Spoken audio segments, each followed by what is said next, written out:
Oi. Fazendo a leitura do livro da Becky Chambers, A Longa Viagem a um Pequeno Planeta Hostil.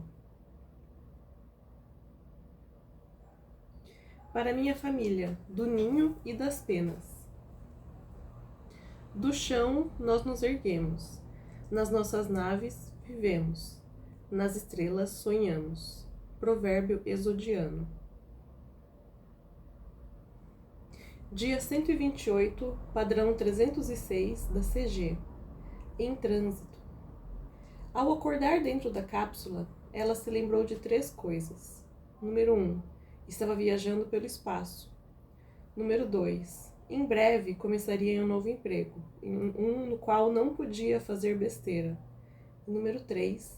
Tinha subornado um funcionário do governo para conseguir um novo arquivo de identidade. Nenhuma das 3 coisas era novidade, mas ainda assim não era agradável acordar com esses pensamentos. Ela deveria estar dormindo ainda, no mínimo por mais um dia. Era nisso que dava contratar o transporte mais barato. No transporte mais barato, a cápsula barata usaria combustível barato, além de sedativos baratos para induzir o sono. Acordara várias vezes ao longo da viagem, confusa, apenas para voltar a dormir assim que conseguia se localizar. O interior da cápsula estava escuro e não havia telas de navegação. Era impossível saber quanto tempo se passara desde a última vez que tinha acordado, ou até onde já viajara, ou mesmo se ainda estava viajando. O pensamento a deixou ansiosa e enjoada. Sua visão clareou o suficiente para que ela conseguisse focalizar a janela. As persianas estavam fechadas, bloqueando qualquer fonte de luz. Ela sabia que não havia nenhuma. Estava no espaço aberto. Nada de planetas movimentados, pistas de viagem, órbitas brilhantes. Apenas o vazio, o terrível vazio, preenchido por ela e um ou outro meteoroide. O motor rangeu ao se preparar para outro salto subcamada. Os sedativos voltaram a fazer efeito, arrastando-a para um sono agitado. Já meio adormecida, pensou mais uma vez no emprego, nas mentiras, no olhar arrogante do funcionário quando ela depositou os créditos na sua conta. Ela se perguntou se teriam sido suficientes. Tinham que ser. Já pagara caro demais por erros que não cometera. Seus olhos se fecharam. Os sedativos a fizeram apagar. A cápsula, supostamente, continuou em frente. Dia 129, padrão 306 da CG. Reclamação. Viver no espaço era tudo, menos silencioso. Os terrenos sempre se surpreendiam com isso. Qualquer um que tivesse crescido em um planeta levava um tempo para se acostumar aos barulhos e zumbidos de uma nave, os sons ambiente que vinham vindo quando se vivia dentro de uma máquina. Para Ashby, entretanto, eram sons tão corriqueiros quanto as batidas do seu coração. Ele sabia a hora de acordar pelo silvo do filtro de ar acima da cama. Quando meteoroides atingiam o casco com suas batidas familiares, sabia identificar quais eram pequenos e quais podiam ser ignorados e quais trariam problemas. Conseguia dizer, só pela intensidade da estática do Ansible, a que distância estava a pessoa com quem ele se comunicava. Eram sons da vida dos espaciais. Eram os sons da vida dos espaciais, que enfatizavam a vulnerabilidade e a distância. Eram lembretes de como a vida é frágil. Contudo, esses sons também indicavam que todos na nave estavam a salvo. A ausência de ruídos significara que o ar tinha parado de circular, que os motores não estavam funcionando, que a gravidade artificial não prendia mais a tripulação no chão. O silêncio pertencia ao vácuo lá fora. O silêncio era a morte. Havia outros sons, produzidos não pela nave em si, mas pelos seus habitantes. Mesmo nas inúmeras câmaras das naves residenciais, era possível ouvir o eco das conversas nas imediações, barulhos de passo no chão metálico, os baques surdos de um técnico escalando as paredes, indo consertar um circuito escondido. A nave de Ashby, a andarilha, era suficientemente espaçosa, mas minúscula se comparada à nave residencial onde crescera. Na época em que comprou a andarilha e contratou a tripulação, até mesmo ele teve que se acostumar com as acomodações apertadas. Porém, os sons constantes de pessoas trabalhando, rindo ou discutindo ao seu redor acabaram se tornando reconfortantes. O espaço era um lugar vazio, e em certos momentos, mesmo o mais experiente dos espaciais olhava com admiração e humildade para o vácuo pontilhado de estrelas. Para Ashby, os ruídos eram bem-vindos. Era tranquilizador saber que nunca estava sozinho ali fora, ainda mais considerando o seu trabalho. Escavar buracos de minhoca não era uma profissão muito glamurosa. Havia tantas passagens interespaciais cortando a comunidade galáctica que eles já haviam considerado banais. Ashby duvidava muito que as pessoas comuns considerassem a escavação de túneis como algo mais intrigante do que um par de calças ou uma refeição. Entretanto, seu trabalho o obrigava a refletir sobre os túneis, e refletir muito, na verdade. Se a pessoa parasse para pensar no assunto, imaginasse sua nave serzindo o espaço com uma agulha, então era o tipo de coisa que, ter companhia e barulho por perto, a fariam se sentir melhor. Ashby estava no seu escritório, lendo as notícias com uma xícara de Mac, quando um som em particular o fez se encolher. O som de passos, os passos de Corbin, os passos nervosos de Corbin, cada vez mais próximos da sua porta. Pausa para a moto. Ele suspirou, engoliu a irritação e se tornou o capitão. Deixou o rosto neutro e os ouvidos apostos. Falar com Corbin sempre exigia um momento de preparação e uma boa dose de desprendimento. Artis Corbin era duas coisas, um algaísta talentoso e um babaca completo. A primeira característica era crucial em uma nave como a Andarilha, que viajava por longos períodos. Uma leva de combustível que acabasse marrom podia ser a diferença entre alcançar um porto e ficar à deriva.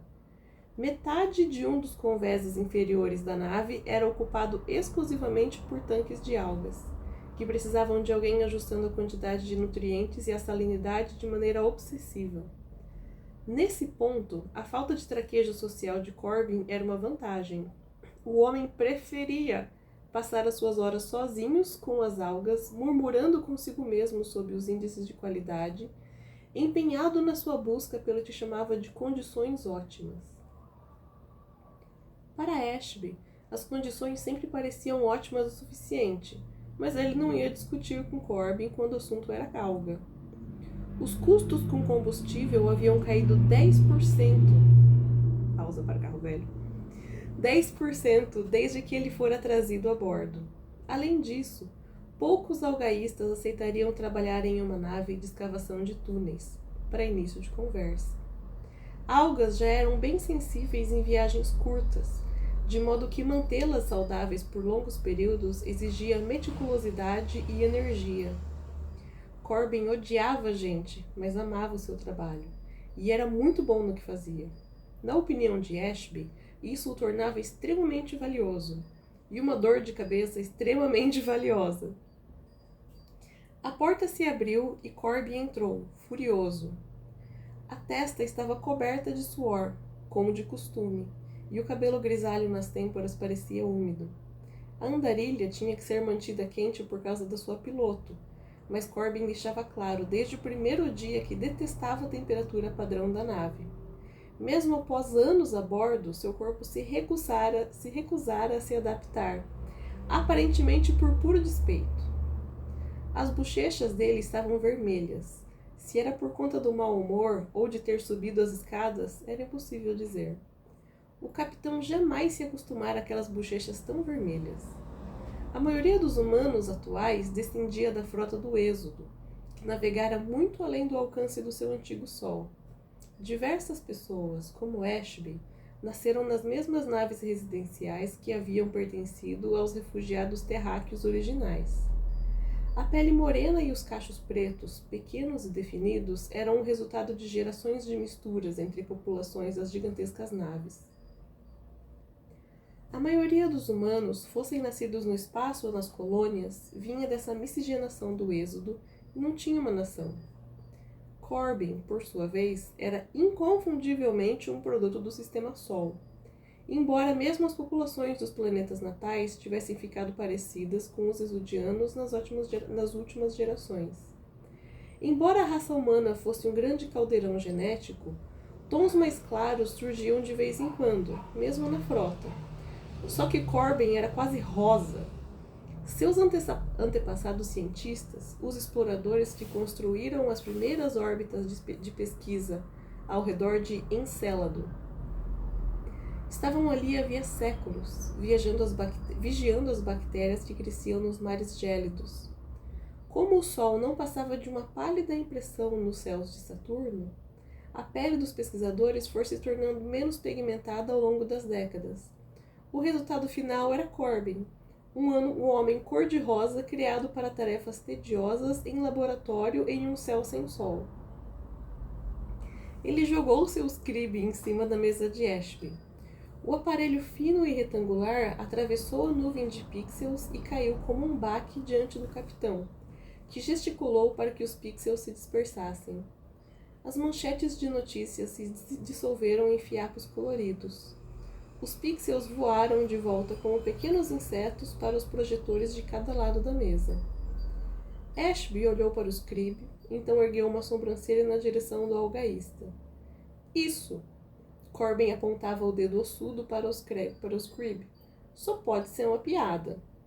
Deixe-me adivinhar, disse Ashby. Jenks andou mexendo nas suas anotações de novo? Corbin franziu a testa e balançou a cabeça. O capitão voltou a atenção para o aparelho, tentando não rir ao se lembrar da última vez em que Jenks hackeara o script de Corbin, substituindo suas cuidadosas anotações por 362 fotos do próprio Jenks, nu como no dia em que veio ao mundo. Na opinião de Ashby, aquela em que Jenks carregava a bandeira da comunidade galáctica era especialmente boa. Tinha uma certa dignidade dramática, considerando-se as suas circunstâncias. Ashby pegou o scribe e virou a tela para cima. Atenção, Capitão Ashby Sandoso, Andarilha, CG, licença, número Blau. Resposta, currículo de Rosemary Harper, CG, certificado de administração, número Blau. Ashby reconheceu o arquivo. Era o currículo da nova guarda-livros, que chegaria no dia seguinte. Ela devia estar em uma cápsula de subcamada naquele exato momento, sedada durante a longa viagem naquele espaço apertado. Por que está me mostrando isso? Perguntou Ashby. Ah, então você já viu. É claro que vi. Falei para todos vocês lerem esse arquivo há um bom tempo, para irem se familiarizando com ela antes da sua chegada. Ashby não fazia a menor ideia de onde Corbin estava tentando chegar, mas esse era o procedimento padrão do algaísta: reclamar primeiro e explicar depois. A resposta foi previsível, antes mesmo de ele abrir a boca. Não tive tempo. Corbin tinha o hábito de ignorar as tarefas que não se originaram no laboratório. Mas que ideia é essa, de trazer uma criança a bordo?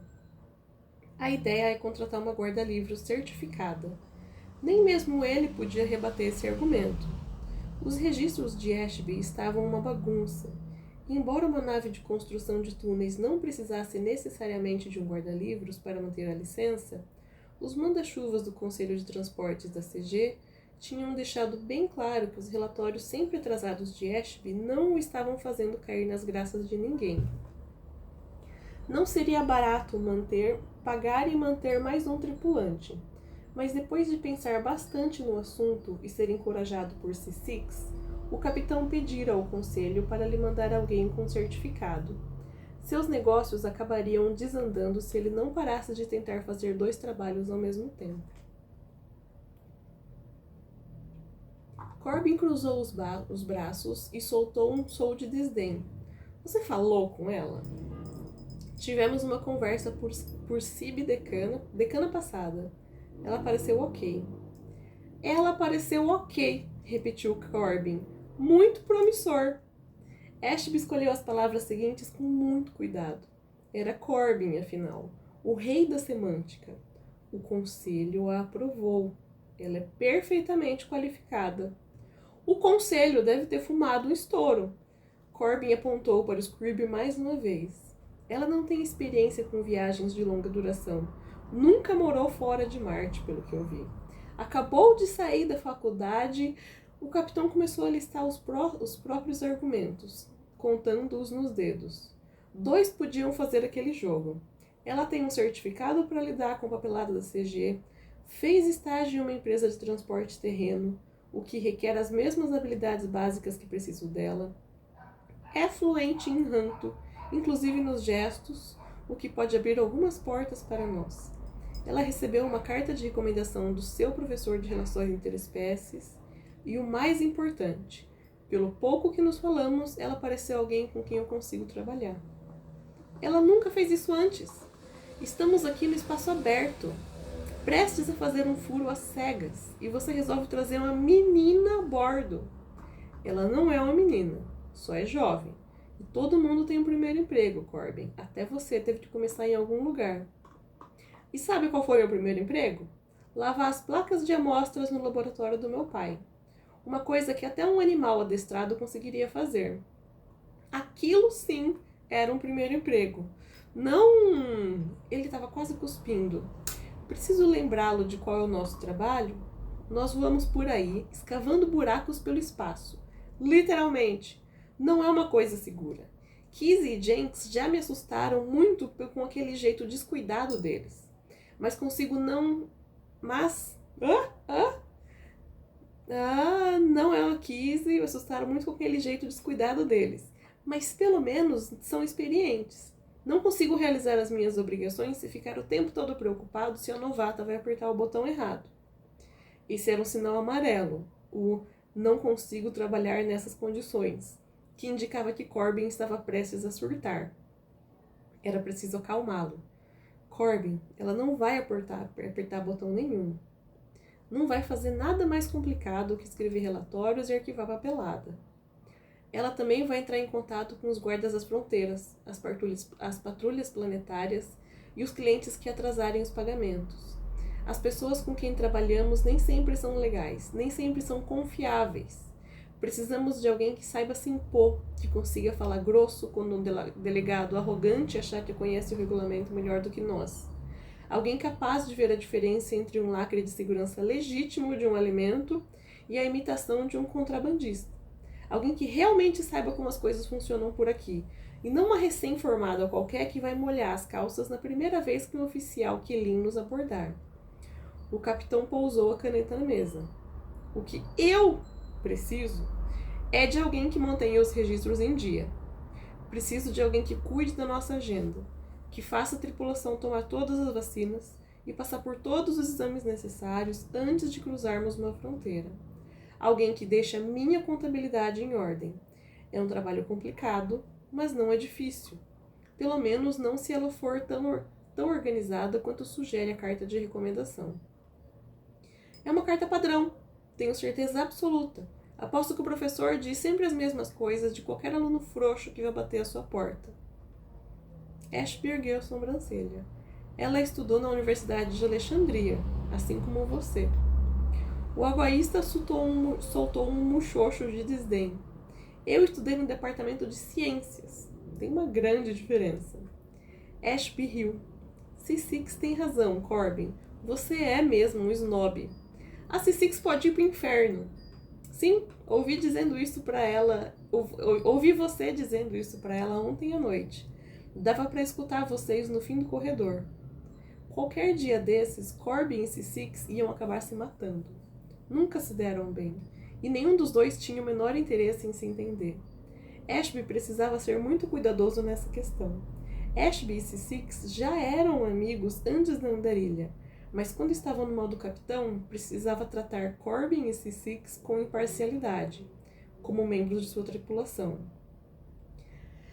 Mediar as brigas frequentes exigia uma abordagem delicada. Na maioria das vezes, tentava ficar de fora. Devo perguntar o que aconteceu? Corbin torceu o canto da boca. Ela usou meu último dentibô. Ashby apenas piscou, surpreso. Você sabe que nós temos caixotes enormes, cheios de pacotes de dente boas no porão.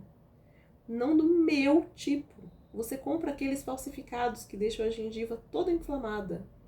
Eu uso aqueles dente boas todos os dias e as minhas gengivas estão ótimas. Pois eu tenho gengivas sensíveis. Pode pedir o meu histórico dental ao doutor-chefe que se você não acredita em mim, tenho que comprar os meus próprios dente boas. Ashby torcia para que seu rosto não revelasse que aquele problema tão comovente estava no fim da sua lista de prioridades. Entendo que deve ter sido irritante, mas é só um pacote de dente boas. Corbin ficou ultrajado. Eles não são baratos. Ela fez de propósito, só para me irritar, com certeza. Se aquela réptil egoísta não... Ei! Ashby se endireitou na cadeira. Nada disso. Não quero ouvir essa palavra saindo da sua boca de novo. No que dizia respeito a expressões racistas, réptil não era pior, mas era ruim o suficiente. Corbin apertou bem os lábios, como se para impedir que mais palavras desagradáveis escapassem. Desculpa.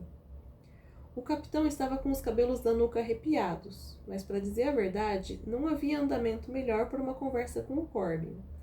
Isolá-lo do restante da tripulação, deixá-lo desabafar, esperar até que ele passasse dos limites e então colocá-lo no seu lugar enquanto ainda estava arrependido. Vou ter uma conversa com a C6, mas você precisa ser mais cordial com as pessoas. E não quero nem saber se tá com raiva. Não aceito esse tipo de linguajar na minha nave. Perdi a cabeça, só isso. Era óbvio que o algaísta ainda estava zangado, mas mesmo ele sabia quando não se deve morder a mão que o alimenta.